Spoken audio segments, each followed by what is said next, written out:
Hi, you're here sewing with Cody, and today we'll be working on the bernette b38, but in this video we're primarily going to be talking about the feet that come in the quilting presser foot set for the b37 and b38 sewing machines. So let's dive in and see what's in this set. So the set with the 5 feet come with a little book that goes over the different feet and what you can use them with and what they are. So that's nice. So if you don't recall which foot is what and what it's used for, here it is. And of course, it's in 4 different languages. So we'll start with the first foot. So this one is your 1/4 inch foot. Let me zoom in. So this is a perfect 1/4 inch. So with the center needle and the straight stitch and riding your edge of your fabric up against this guide will give you a nice pretty 1/4 inch. And also you see these little markings on the side here? Those little markings are also a 1/4 inch apart. So the center marking is where your needle is. So where the needle is located to the back is a 1/4 inch. So if we need to start a 1/4 inch from the edge, this is where you would line up your fabric, this back notch. And same thing here, if you need to stop a 1/4 inch from the edge, you're gonna wanna stop where your fabric stops right here. And there is, so your 1/4 inch feet, all of our bernette 1/4 inch feet are a single hole, so that really supports the fabric and it doesn't distort your stitches. The next one is an extremely useful foot.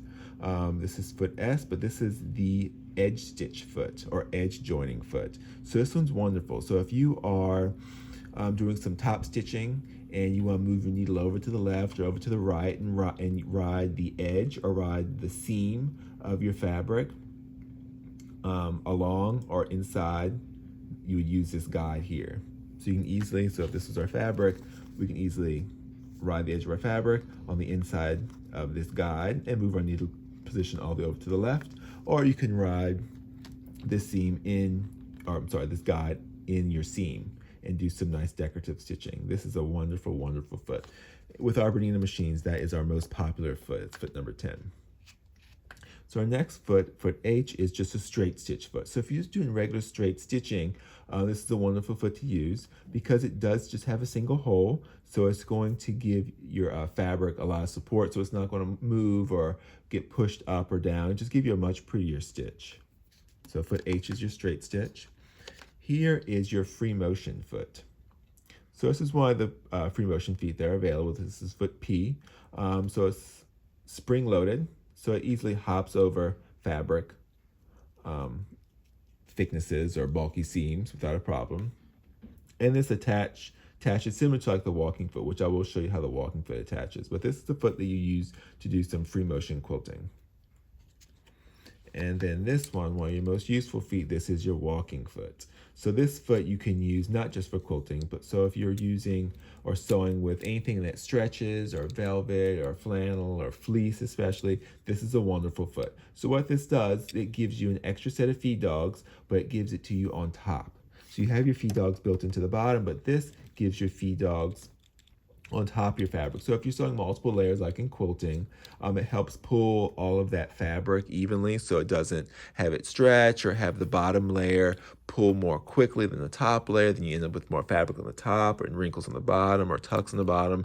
There are multiple things that a walking foot can help eliminate. So what you also have in here is a guide, so a seam guide.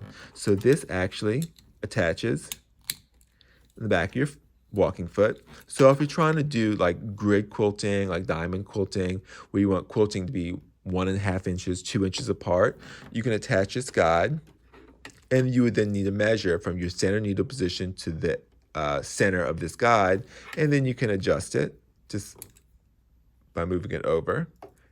So so you don't have to draw lines on your quilt or on your fabric. You could then just stitch, create one stitch, and then ride this guide along that previous stitching, and then you just keep sewing over and over and over. So you only have to really draw one or stitch one line, and then you're going to line this guide up with that previous stitch. So to put this foot on, since it is the most different style foot, what we're going to need to do is we're going to need to take off the whole shank. Sorry, kind of loose. Take off the whole shank here. And then we're going to take our walking foot here. So this little guy here is very important. This needs to be above and on top of the needle bar. So what we're going to do is we're going to come from an angle. We're going to put this bar on top of that needle. And then there's little grabbers here, is what it looks like. The same thing that we pretty much see with our shank on our regular foot here. And then we're going to take our screw, and we are going to screw that on here. Get it nice and tight. And you can use your little screwdriver to make sure it tighten up a little bit more. And there we are. That's the walking foot. So that's going to help us feed multiple layers of fabric while we're sewing. And also, especially if we work with knits, it's going to help prevent it from stretching. Just like that. Super simple. That's a wonderful foot. No matter what machine you have, everybody should have a walking foot. All right, well, those are the feet that come in the Quilting presser foot set for the Bernette B37 and B38. All right, well, hope y'all enjoy and hope y'all learned a little something. Well, happy sewing.